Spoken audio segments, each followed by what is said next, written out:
It's Monday, the 12th of December, and this is Politics Live.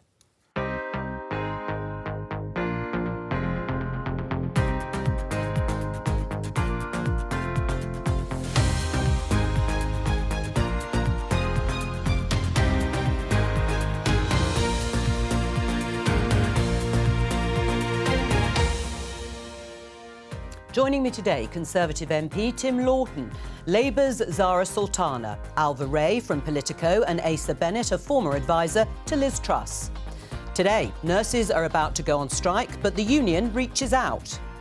The Health Secretary can choose negotiation over picket lines. I won't dig in if he doesn't dig in. We'd have to take money away from patients waiting for operations to then fund additional pay.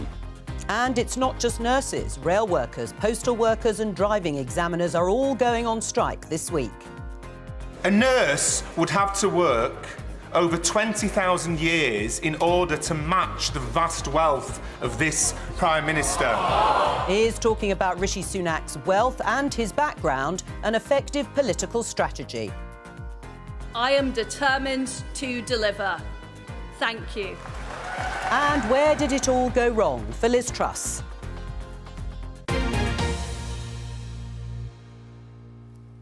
Let's start with strikes, because there are a lot of them beginning this week. Tomorrow, the RMT strike starts. Royal Mail postal workers begin 2 days of action from Wednesday. The Royal College of Nursing staff strike for the first time in their history on Thursday. And ground handling staff at Heathrow will begin a 72-hour walkout on Friday. Let's take a look at a couple of the front pages. The Guardian: Tories under fire over plans for military to act as strike breakers. And this is the headline in The Times. Similarly, drafting in troops won't prevent NHS strike chaos. Now, you heard there in the headlines, as we put it, Pat Cullen, the General Secretary of the Royal College of Nurses, wants to meet the Health Secretary. And this in the Times: rail strikes, RMT demands Rishi Sunak meeting as month of chaos begins. So my opening question to everyone is, the unions, some of them at least, are reaching out to the government. So should ministers, Tim, make a better offer in terms of pay to avert the strikes? Well, the negotiations are going on, and they're going on with the relevant pay review bodies, be it within the NHS or the train operating companies. That's the way things usually happen.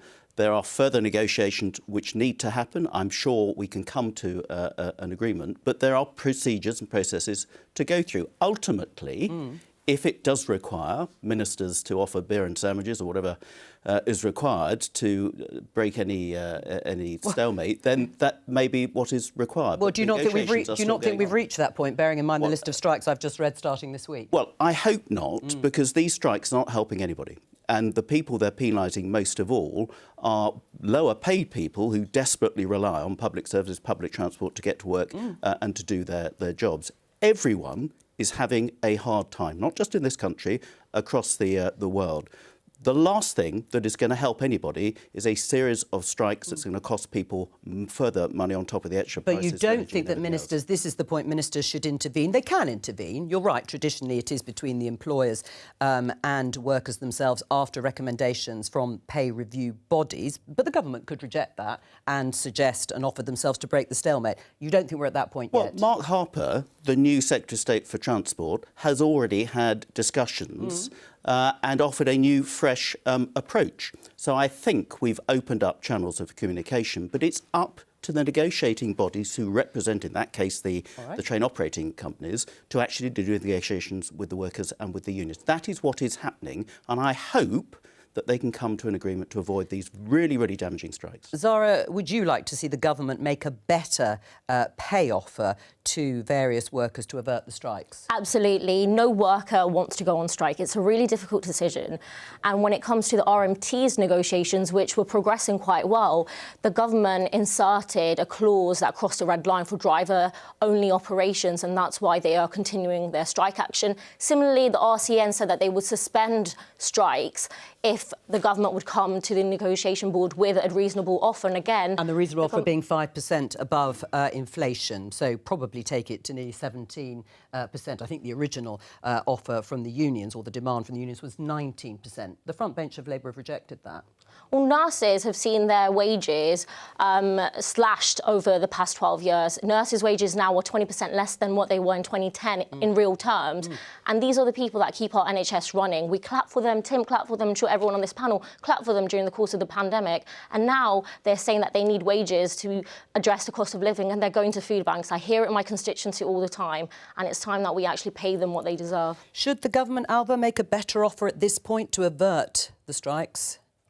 I suppose not really for me from Politico to be commenting on that, but I think sort of the politics of it is very interesting because nurses, maybe more so than any group of workers, I think are sort of, they strike a particularly emotive chord, I think, for people. It's not something I hear people acknowledging straight up when they talk about it, but I just think when you hear about nurses striking, probably everyone on this panel, most people watching, you know, think of a nurse and, you know, they know that in many cases, they've been there for some of the most difficult moments of their lives. You know, they've been there for difficult news, for, you know, the loss of someone. I think it means that for the Conservative government, it's very difficult to use some of the rhetoric that we often see deployed around people striking. And I think it just means that we're in a much more difficult situation. It means that then the whole tone around all of these strikes is put under starker relief. And then also with Pat Cullen, you know, making the case that, you know, nurses are I think, in the UK, the least well paid in Europe.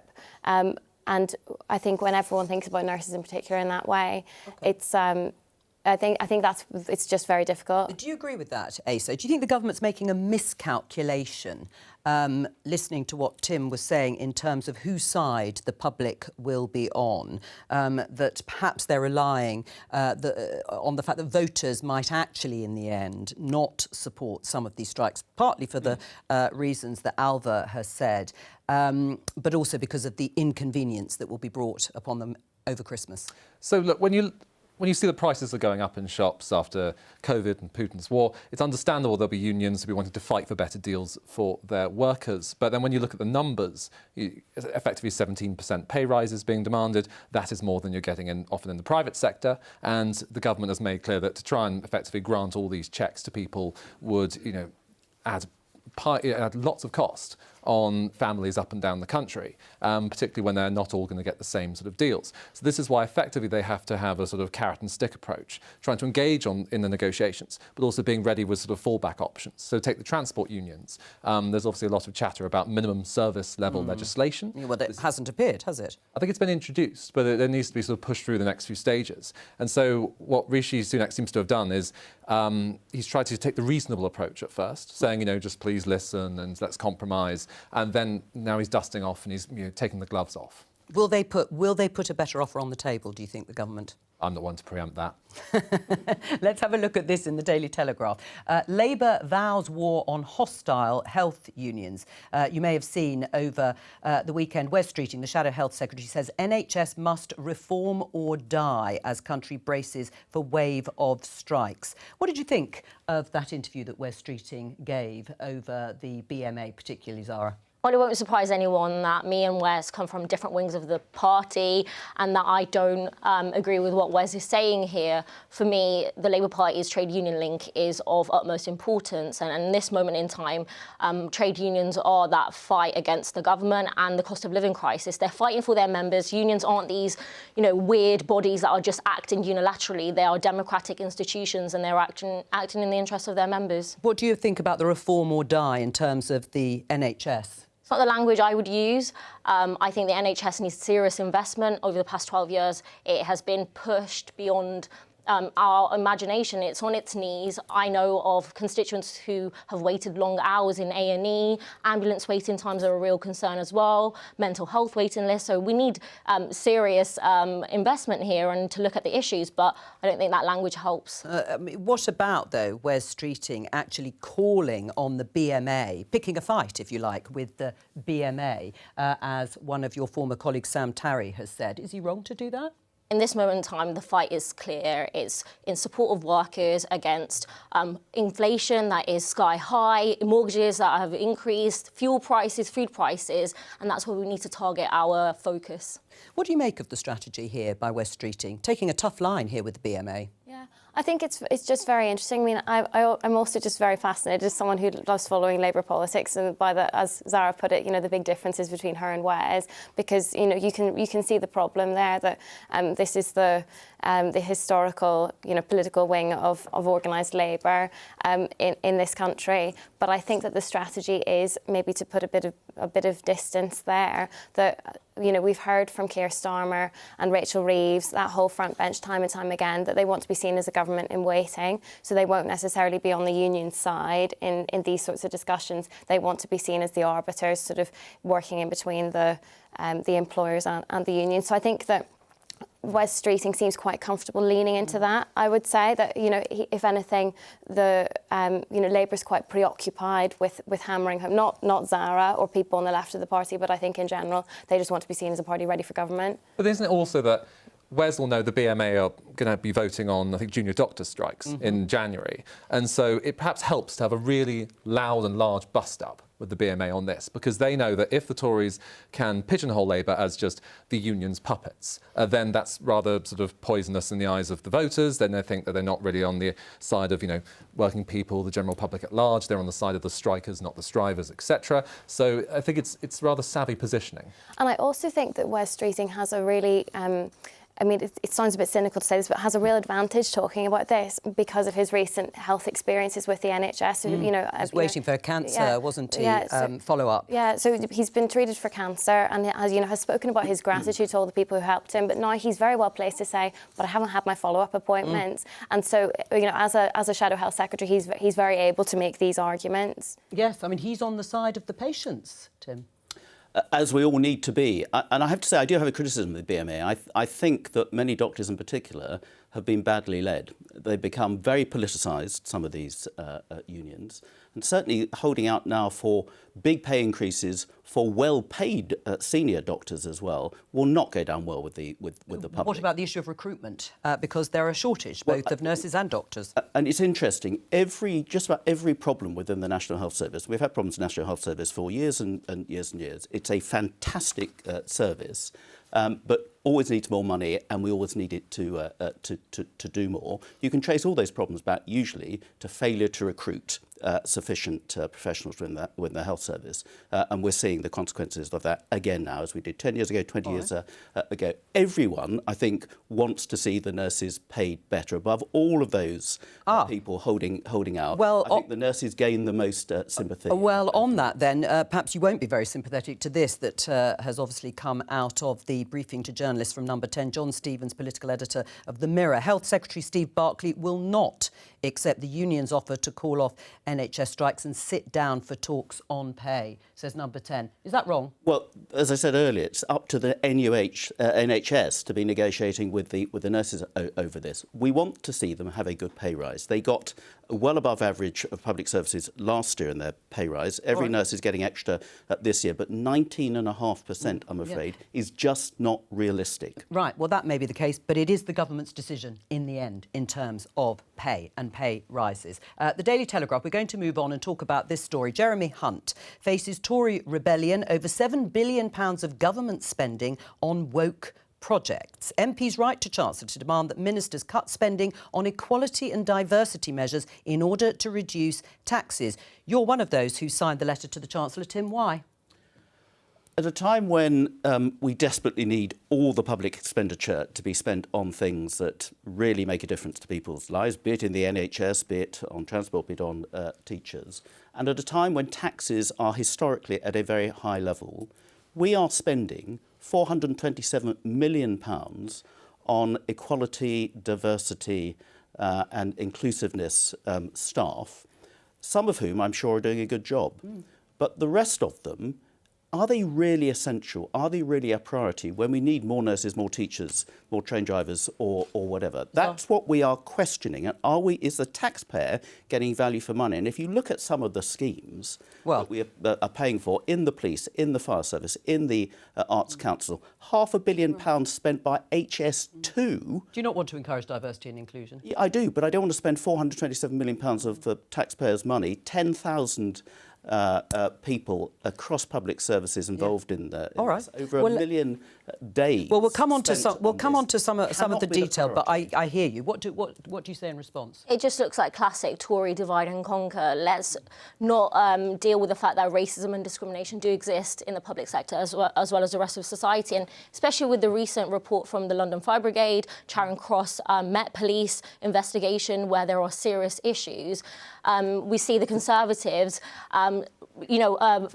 direct their focus on strategies to address racism and discrimination instead of issues like the fact that they gave £200 million of public money to who was then a Conservative peer, Michelle Mone, or the Chancellor at the time. I'm just saying, let's focus on the real issues. OK, well, let's focus on the real issue. You've mentioned the fire service. And racism. 1,500... This sort of money would help that. I was talking, and if I could just finish that point, what I would say is that when you have a Chancellor who has given billions of pounds in tax cuts to bankers, it's interesting that in this moment of time around an economic crisis, that this is where Tory MPs are directing their energy. Tim? OK, so we heard about London Fire Service. Yes. 1,500 days of training on equality and inclusiveness for London Fire Service over the last few years. And Zara's quite rightly pointed out serious problems with the fire service. So that was a really good use of money, was it? So we're spending this money on questionable priorities, and it's not even producing the goods. Of course, we need to drive it altogether. No, I've not said that. You haven't listened, because what I said is there are good uses of this money. We absolutely need to make sure we are driving out racism and inequalities, absolutely. Spending this amount of money on this amount of people across so many public services, and it's not producing the results, is not the best use of taxpayers' money, and I want that money to spend on nurses and doctors, teachers, and all the other public services. I think it's really interesting when we talk about good use of taxpayers' money, when billions of pounds over the course of the pandemic went to dodgy COVID contracts that were given to Tory friends and peers and so forth. So I just think it's interesting. Well, that's another issue all along. And of course, right at the beginning of the pandemic, the Labour Party and everybody else quite rightly was saying we desperately need to get more PPE when there was a world race on to get PPE from across the globe, and the government did that. Now, in retrospect, of course, there's all these huge criticism going on about what happened. Some of them need to be looked at in more detail. They will be as part of the pandemic inquiry. But now, of course, Captain Hindsight and his party, that Keir Starmer's been, throwing around all these criticisms that they were saying exactly the reverse 2.5 years ago. Are you sure about the figures, by the way? I mean, the figures that have been quoted is £7 billion worth of waste. I mean, are these issues that actually your constituents might worry about if grants to charities were taken away and withdrawn? I mean, it's difficult to see how exactly you've come to £7 billion, as we've had a brief look this morning. Well, I've only concentrated on this is a very big report. And a number of MPs, including me, wrote to the Chancellor about the spending that goes on EDI positions, which is £427 million. All right. There's additional money on training. Then there's all sorts of others around charities, which we're not talking about here. It's a separate matter. What do you make of this discussion and a row over this? Asa? It was definitely very interesting to read the report, particularly when there's lots of loose ends I'm sure people want to chew over, because they talk about things like government departments handing out money to charities who effectively are slagging off government policy, and then they argue that's therefore is right to sort of withdraw that funds. I'm sure Zara and others would then say, hang on, but does the government, should they be suppressing free speech among the charity sector? Those are interesting sort of sub-arguments. But what really stuck out for me, as someone who worked with the Government Equalities Office in my time, it was that they talk about things like unconscious bias training. And we know from the evidence, this sort of diversity training, whatever you want to call it, the Cabinet Office made clear, academics make clear, unconscious bias training is useless. If anything, it also has a risk of backfiring. Useless? Well, there is no evidence it works. And if anything, it can backfire by actually inflaming tensions among sort of staff. And so that's, for example, something I imagine that could be right for the chopping block. Liz Truss, as Equality Minister, made that clear. The Cabinet Office made that clear as well. And so trying to phase it out. The other point I would say, disclaimer, of course, is that we'd all want the government to be able to draw on the biggest, broadest pool of talent and for people to feel safe. But at the same time, we have to balance that with making sure everyone, there are outcomes being delivered. Money. So I just feel like in all of this discussion, and I haven't had the chance to read the report, but reading all of the media coverage of it, I haven't read a line about what these people actually do. And so I actually just feel like we're not very well placed to have the argument. I mean, I actually just don't know whether to be making the case for the people in these sorts of roles or not. I think everyone has their instinctive, quite visceral reaction that we saw from the MPs on the panel. But actually, I think it's very difficult to criticise these people before knowing exactly, apart from the example of well, that's a specific example, training. isn't it? But I think in general, I would just genuinely like to know what kind of work is involved before we decide whether to scrap it. Should we ask Jay, because the BBC employ 15 of these at well over £1 million a year. What benefit have they been to you? Oh, huge benefit, I'm sure. Zara, Well, what do you think? How? Well, I mean, What I personally haven't had the pleasure so far, but to say that we wouldn't need any diversity and inclusion or people working in that. Why haven't you been Zara, re-educated? well, this isn't about interviewing me about the BBC in terms of diversity and inclusion, but it is quite interesting to hear both the MPs taking a very firm stance. Is it culture wars rather than the issue itself? Exactly. I think it's stoking into culture wars, and we see that when the government kind of whip up the rhetoric around migrants. We see it when they whip up the rhetoric around very vulnerable communities like the trans community, and hence, again, that's why I think it's really important to focus on the real issues, which is where billions of pounds has been essentially wasted and handed to people who have sent it to offshore tax havens, and there's very little accountability on those issues by this Conservative government. I mean, I suppose, Tim, as you look at the list of signatories, including yours, they are mainly, forgive me for pointing it out, white men who may not have benefited directly or know what diversity and inclusion could do.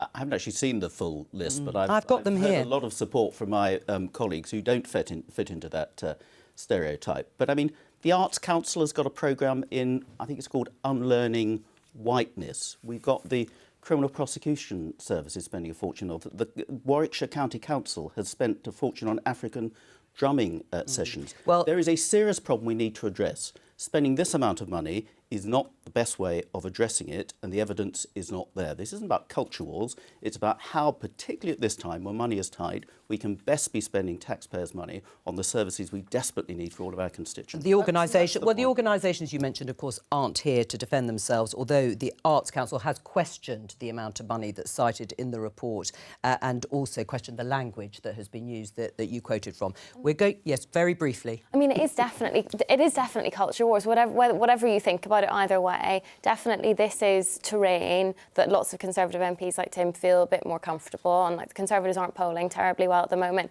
but on this, I think that you would say yourself, you feel like you take the common sense approach, and that it's more comfortable for you to be making these arguments than talking about some of the trickier issues. I think, and it's been quite successful that we're able to saving money for essential public services, which we've all agreed we desperately need, whether that means pay rises for the nurses, or it means train drivers, or free school meals, or whatever. That money should be going to where it's best needed. There are different ways to get the money as well. It sounds like a big number, but in the grand scheme of things, it's not really that much money. It's just because all these numbers sound big when you're talking about 27 million. It's quite a big number. It's just easy if you're talking about a whole country and all these different in organisations for that number to sound massive. But you could do that for anything under the sun and make it sound big if you're talking in a sort of national context. Come up some really good uses of £427 million, and they wouldn't mind missing out on having an EDI trainer. Well, we heard in the headlines the backbench Labour MP, your colleague Zara Richard Bergen, criticising the wealth of the Prime Minister, while the Labour front bench are pursuing policies such as scrapping VAT for private schools and abolishing non-dom tax status. We're joined by Jo Coburn from Delta Poll. He can tell us how this strategy is playing out with the public. What is Labour's strategy, Jo? Well, it seems to me that the Labour's focus is on stories that it wants to tell around equality and fairness, and it hopes to do that through these kind of policy statements. And so it's focusing on policies that really affect a very small, in many cases, very wealthy proportion of the population. For instance, the private schools policy is something that will affect probably fewer than 2% of the entire population, and they will be, not always, but certainly better off. And at the same time, it wants to push this idea of fairness and fiscal responsibility. So it's looking for policies that affect a small number of people, ideally, and that bring in some money while also telling this story in their favour. Is it working in terms of being a vote winner? Well, individually, these policies do poll well. If we take the case of VAT for private schools, this is something that has proved popular. A plurality of the population believes that it is the right way to go, and indeed a sizable chunk also believes that some form of reform, whether it's keeping tax status if schools help state pupils more. This is all the kind of thing that is popular. Only around 1 in 10 people actually believes the status quo around private schools should be maintained, and even among Conservative voters, that figure is only 1 in 5.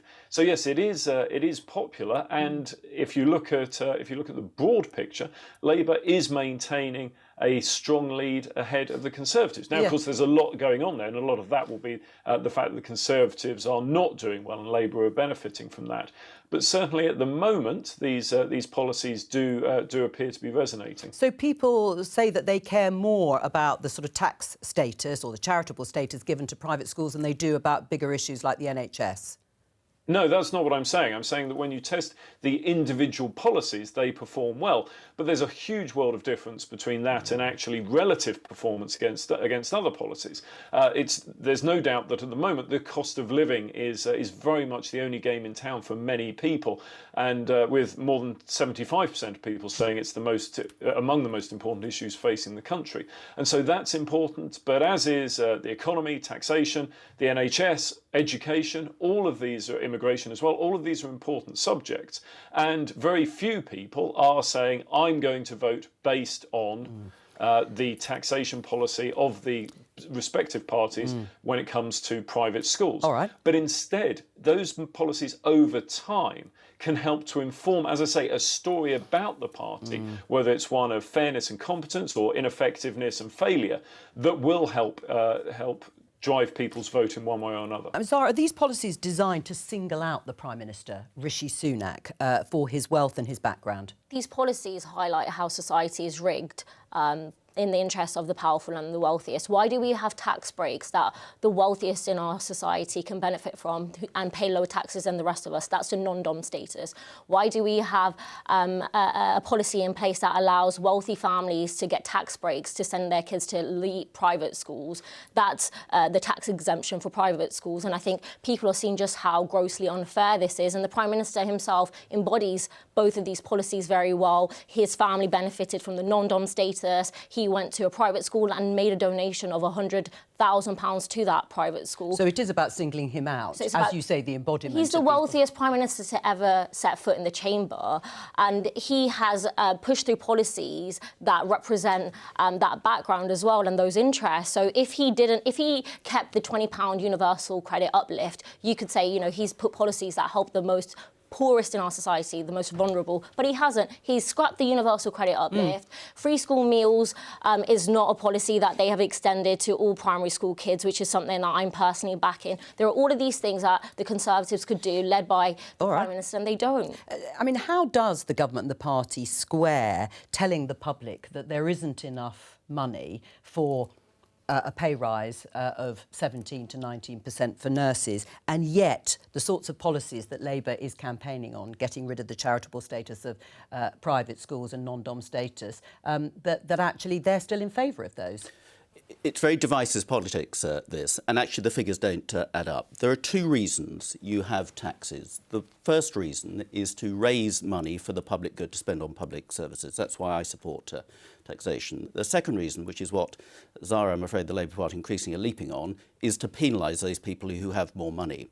Now, you can kill the golden goose. So if we actually look at the non-dom status, it was actually made official by the Labour Party and the Labour government back in 2008, where they recognised the status and charged people £30,000 a year to retain that status. So their overseas income, not that brought to the UK, wouldn't be taxed. We then actually increased that threshold to 50,000 and then to 90,000. Now, those non-dom people in this country now are contributing through income tax, through CGT, the capital gains tax, and through national insurance, £8 billion a year. So you have a choice.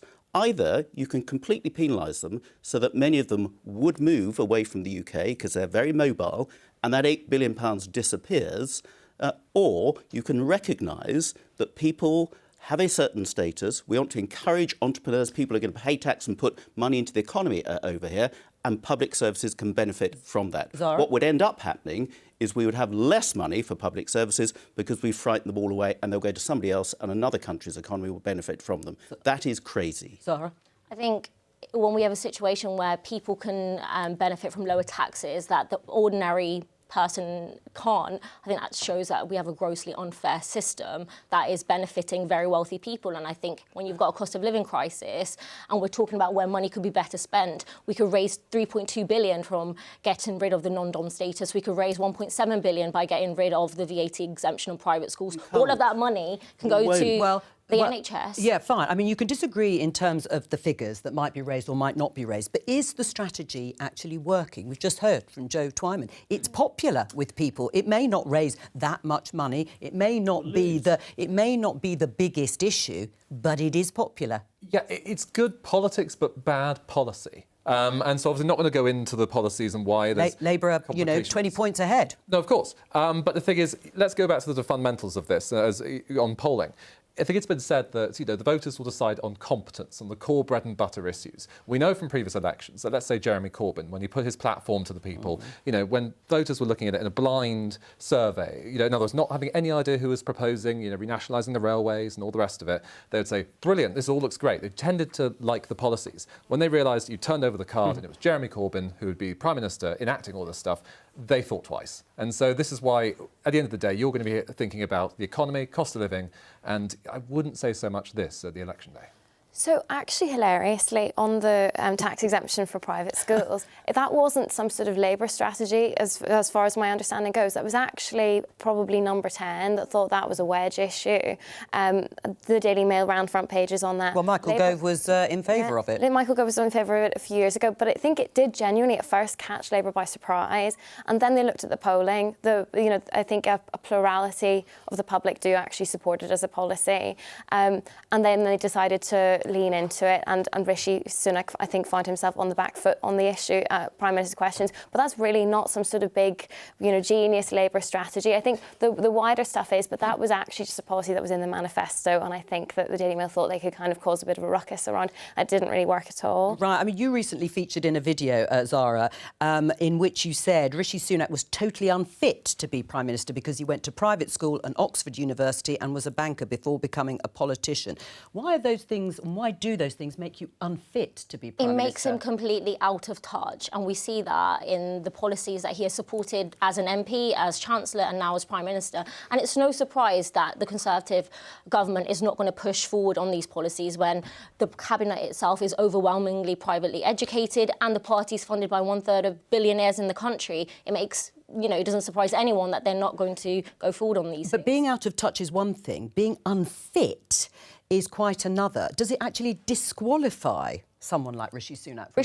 Rishi Sunak does not have any experience of what it is to, struggle to pay the bills, experience hardship like what we're seeing in our constituency. Wealth around 700 million is extreme wealth. It's not, something that you can just kind of accumulate over a number of years. It is extreme. And what we're seeing through this government is that out of touch behaviour that when you have that kind of wealth, what that means. I mean, unfairness is at the heart of this, isn't it? And that's the problem for the Conservatives. They're behind in the polls.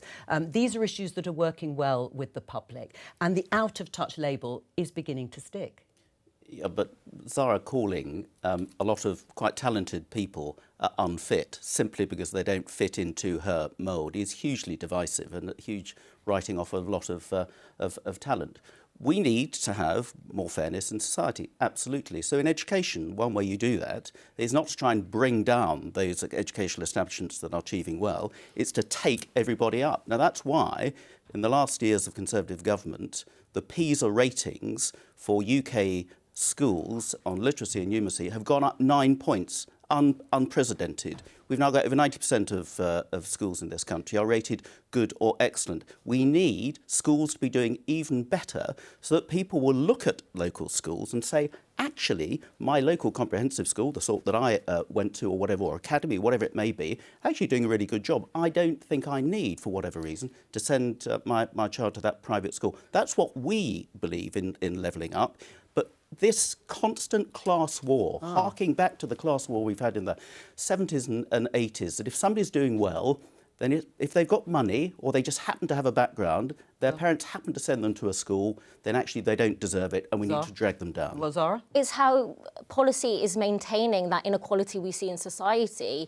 That is exactly what this Conservative government's done. We have a huge squeeze on wages, the greatest since the Napoleonic era. Wages in real terms have fallen, and people are seeing that the status quo simply isn't working for them. And then you have these policies that entrench that inequality, and it's simply unfair. And I don't think it's tenable to continue pursuing that. So the last Labour government condemned hundreds of thousands of our school children simply because they had no aspiration for them to achieve poor levels of qualifications in a whole load of areas. That's quite a sweeping statement, isn't it? It's true, because we had GCSE equivalents in all sorts of things that made people, frankly, unemployable. What we've got back to is making sure everyone has got the basic essentials and they can absolutely achieve what their talents will allow them to achieve, because we're giving everybody the opportunity. That's what the Academies programme has done. That's what EBACS have done. It is equal opportunity. When you've got private schools in the system that are essentially... But then should private schools be abolished? Should Labour go further? Do you want to abolish them? I personally believe in getting rid of private schools. So that will cost £4.4 billion of all those kids then having to go to state. Let's return to the political strategy. £4.4 billion. You are now losing, and you're going to gain £1.7 billion by this VAT. Again, a net loss. Your figures don't add up. It's fantasy politics. That's the problem. Jo, just listening to this discussion, if it is a class war that Labour has launched, can they win it? Well, I think their victory or otherwise will depend not just on class war, but on more broad questions of fairness and competence, as was said. But both parties at this stage in the electoral cycle are doing this with their policies, attempting to send messages about the type of party they are, whether it's the Conservatives with what was mentioned previously about spending on health, on diversity and inclusion, appealing to a certain proportion of Conservative voters, or whether it's Labour with its focus on the rich and an emphasis on private. It's essentially that they're trying to do the same thing, to tell stories to their supporters. But individual policies are best thought of like the items on a set menu at a restaurant. You might like some bits, you might like all of it, but ultimately, if you can't pick and choose, you're going to look at the restaurant, and if the restaurant doesn't look good, and if the chef looks a bit iffy, you'll probably eat elsewhere. You've made me very hungry. Jo, thank you very much. Let's just take a look at this headline from this weekend's Financial Times. It says, the inside story of Liz Truss's, that's not it, the inside story of Liz Truss's, that's better, disastrous 44 days in office. And there's also this from yesterday's Sunday Times saying that the former Prime Minister's main focus is on continuing to fight for her libertarian ideas, and according to a close colleague of hers, she will fight for her reputation and ideas. Liz still thinks Trussonomics was right, and she's selling her message in America. You were her former advisor and speech writer during her brief premiership. Do you have any regrets? Look, I feel it's an absolute tragedy what happened. I've worked with Liz for 2 years. For whom? For the nation, the economy, the party, for her. I could go on, but I will stop there. Because the thing is, just to unpack this a bit further, because, working with her since trade, I knew she was someone who very much knew what she wanted to do, had very clear ideas, had a real relentless drive to, get things done. That's what made her an excellent cabinet minister. She always wanted to, sort of crack on and sort of push the envelope. But clearly, as Prime Minister then, she charged ahead without bringing her party and the markets with her in that sense. And so and actually one thing I'd quickly add into the mix is, I remember very well, what in the few days after the mini-budget, that basically on paper it really could have worked. It could have actually had a sort of mission accomplished, because the independent National Institute of Economic and Social Research estimated at the time that the measures that were being taken, the tax cuts, the supply side reforms, could have put us on track for 2% growth next year, which we can all agree growing economy is much better than one slipping into recession. So where did it go wrong? So, I think simply that, maybe as a mixed blessing this, I wasn't in the room for the mini-budget discussions, but then with my reading of it, I think that she clearly was impatient too impatient in that sense to try and deliver, because we must remember in the summer with everything energy crisis, economic crisis, an in-tray from hell, that she would then not want to sort of sit dithering, delaying, discussing. She'd want just to sort of crack on. And so obviously she came in there too far and too fast. Yeah, but was it just that, a question of sort of timing and tactics, as Kwasi Kwarteng, that then Chancellor said, or was it just bad ideology? Well, Kwasi said he got overexcited and, got carried away, I believe. So, and I think that you can imagine there was that sort of giddiness, that sort of impetuousness of trying to just charge on. He went on the media, I think Laura Kuenssberg's show, and said more tax cuts to come, with that flourish during the mini-budget, saying it's not just getting, not just doing this, but abolishing 45p top tax rate. But I think it's in terms of the ideas, we must also remember that, the only thing that survived after Jeremy Hunt came in and gutted the Trussonomics agenda was rolling back the rise in national insurance. So in some ways, real Trussonomics has not been tried yet. And would you like to see Trussonomics being tried, Tim? Well, I didn't vote for her. I know. And there were some good things in what she said she wanted to do, and there were some good aspects of that budget.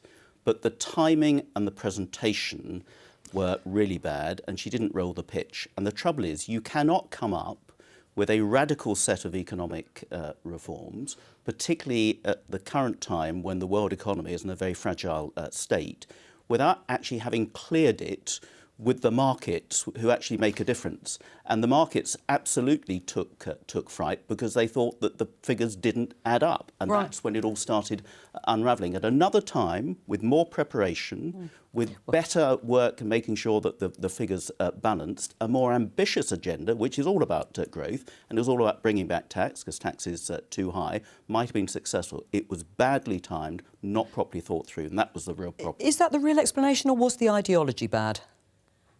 So the thing I'm really fascinated by is, as Liz's former speechwriter, I mean, I think we all really vividly remember Liz Truss's speech on the steps of Downing Street after her resignation. I don't know if you wrote that. I would imagine that you did. And I think everyone was struck, whatever part of the political spectrum they were on, by the lack of contrition. And I'm just genuinely very curious, if you don't mind me asking, whether there was a discussion about whether she should say sorry for people's mortgage rates soaring, whether there needed to be more contrition. What happened, what was the conversation like before she came out? So the health warning I should give is that I spent the last week in hospital, not for bad reasons, but because, and this may sound like I made it up, but I'm kidding you not, I basically had the birth of my first child, that sort of the day after she left. So it all kind of came thick and fast for me personally. Moving that aside, I was aware from afar, because basically colleagues of mine from fantastic officials worked with her on that speech. It was very much her, even the Seneca quote, that was her.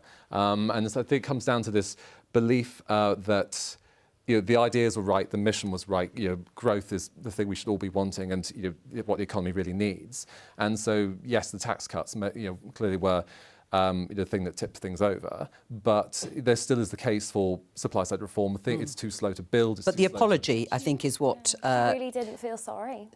Well, I think it's that she's not one to wallow in these things. She'll be obviously, no doubt, sort of having her own sort of moments of recrimination afterwards. But the thing is, she'd already had to effectively admit that she hadn't succeeded in her mandate to the British people, live on national television. So I think that's was humiliation enough. She was unrepentant. She is unrepentant if she's taking the message to America to persuade people. The fight goes on. I think she'd believe that there still is the battle of ideas and that needs to be fought.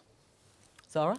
The real problem for me, obviously, wasn't the speed or the fact that the markets didn't like it. It was fundamentally the ideological argument that you can continue to increase the wealth of the very wealthiest while doing absolutely nothing for the poorest. And that ideology is widespread within the Tory party. And I think that's at the core of it. That's what my issue is with what the mini-budget did. Cost the public nearly £30 billion, has made life very hard for ordinary people, and it's ideological.